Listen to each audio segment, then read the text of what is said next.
Hey there, my name is Jaden, here for Foam Armory, and today we're doing another Fortnite build. This is your doom.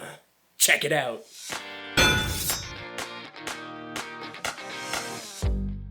Today's build begins life as a 3D model generously provided to the shop by Zakic. A huge shout out and thank you to him for some excellent work on the mesh and pulling the texture. Our work starts in the 3D window of Papercrafting Designer. Papercrafting is a free papercraft program for PC users provided by Thomasoft. I highly encourage any makers interested in replica prop work to check it out for themselves. And if you want to learn more about using it for foam prop making, I host a weekly live stream every Tuesday on the subject. Here you can see me roughly separating the forms in the 3D window. This will save us a good deal of time when we inevitably jump to manipulating our templates in the 2D window. As a general rule of thumb, I make most helmets out of 6mm thick foam. So, any edge faces of about 6mm in thickness or thinner can be separated out as useless pieces for foam templates. Sharp edges can generally be separated as well, and I opted for this build to separate the pieces at the back of the helmet along the detail lines present in the texture of the model. After checking my work over, I went ahead and clicked the unfold button, roughly scaling the model to my head. At this point, we can jump to the 2D window to better define our rough forms. As you can see, even the cleanest of pieces from the rough unfold is a mess. So our job now is essentially to massage all the larger breaks in the patterns into tinier ones, systematically linking and unlinking the polygons till they lay down as cleanly as possible. As I went along, I made sure to repeatedly check for symmetry and to join any additional pieces I could along the way. Remember, fewer pieces equals a cleaner, quicker build. Consistency here is also key. Be sure to respect what direction your darts in the pattern point when working with opposing edges.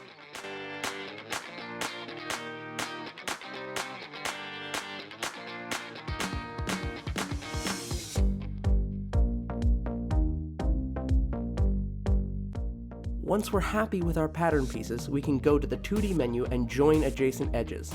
This will eliminate most of the openings along the edges of our pieces that are useless for a foam build like this.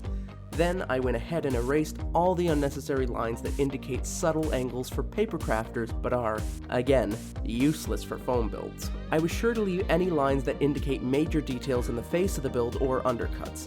Those will be important later on. Plus, I was able to save ink by printing the templates without the texture file. After a quick round of page optimization, the patterns were ready for print and assembly. The pattern pieces fit on just 6 letter-sized pages, but several of the pieces span multiple pages. We can easily assemble the pages out of the printer by using the alignment marks in the corners of the printed pages. This helps to accommodate the blank margins of the page. A little masking tape goes a long way here, reinforcing the templates inside and out.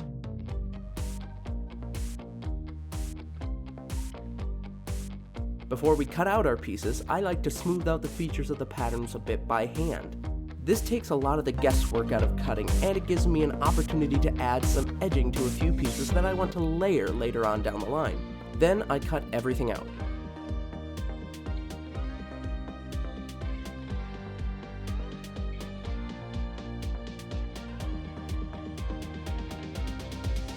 After removing all the scraps, I made sure to check for every piece before tracing on the foam.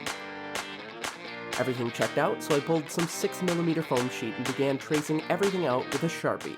I like to work in 6mm for most projects. It's got the right weight for layered details, but it isn't so thick that it tends to interfere with fit. That said, I did want to do a couple of fine details in 2mm foam. I traced out a pattern for the banding in Doom's cheek, as well as the grill of the mouth. These were traced onto black 2mm craft foam with a silver metallic Sharpie. Cutting out complex shapes in 2mm foam can be difficult. It's important not to be too rough with the material. We don't want to overcut or stretch our pieces accidentally. Here you can see exactly how much work goes into cutting out just the grill of the mouth. Once all the thin bits were cut out, I set them aside and went to town on the 6mm foam, being sure to cut any corner joins at an angle as I went. Clean cuts at this stage will save us a lot of time on cleanup later. Before we glue everything together, we need to trace out the undercuts and detail lines. These details were achieved with a sharp blade and a stone grinding bit on my Dremel. For the full process of detailing these pieces, check out our build live streams. With every piece primed and ready, I took everything to a well-ventilated area for assembly. A quick stir and my contact cement was good to go. I used a foam brush to apply 2 layers of contact cement to each piece, letting dry between coats. This left plenty of time to yell at the construction across the street. No! More beeps! Then, back to gluing. You can find affiliate links to all the materials I used in the description down below. It's an easy way to help support the channel if you like these builds and you want to see more.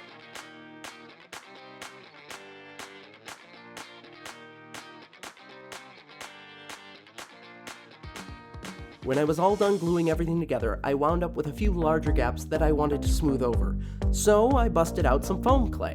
This stuff worked wonders on the seam from the faceplate to the back of the helmet, and all it takes is a little water to sculpt a clean shape by hand. Finally, it was time to seal the build. I began with a few coats of watered down Mod Podge inside and out, being sure to check for drips and runs, while also working the sealant into all the nooks and crannies of the build. Be sure to take extra care during this step because the moisture can reactivate the surface of the foam clay.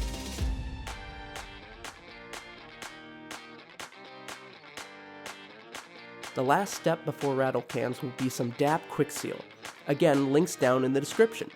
This is a flexible, paintable filler that dries fairly quickly and can be easily used to fill smaller gaps in any of our seams. Like the foam clay, all it takes is some water and a finger to smooth everything right out. After a few coats of Plastidip, Krylon iron ore spray paint, and a quick shot of our doggo Kia, we're ready to put the final touches on this mask. I pulled some clear cross-stitch mesh to mount the grill of the mouth floating inside the mask. Most glues don't actually stick to cross-stitch mesh, so I used hot glue to adhere between the gaps in the mesh. At this point, Doom was looking a little too clean, so, with the help of a little black acrylic paint and some water, I added some depth to the grooves and creases of the helmet, dabbing away any excess paint as I went along with some paper towel. I left everything to dry, and the build was finally done.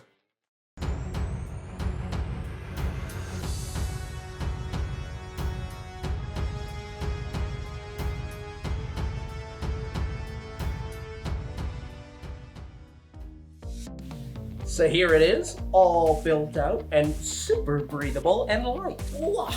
Just sort of slides on and off there. I really love how grimy this thing is able to look, even though it's still a very cartoony shape with a lot of video game style features. I'm especially happy with how far in I was able to get the mouth detail. It really descends into the back there, and it gives a lot of extra depth to this while still being extremely breathable, which again makes it a terrible COVID mask, but it does make it great for cosplay. It's also worth noting that this doesn't suffer from the same ventilation issues that a lot of other full masks with lenses like Darth Vader up there. It doesn't fog up. You can see out of it, and sure, it's a full head mask. You're gonna get a little hot, but it's definitely extremely breathable. I have to say this build really lends itself to foam. The details really pop out, and it's not hard to get a lot of detail in there, especially like in the cheek here and the mouth area, and just the sharpness of the overall form. Again, if you like this build, the templates are down below in the description. I really hope to see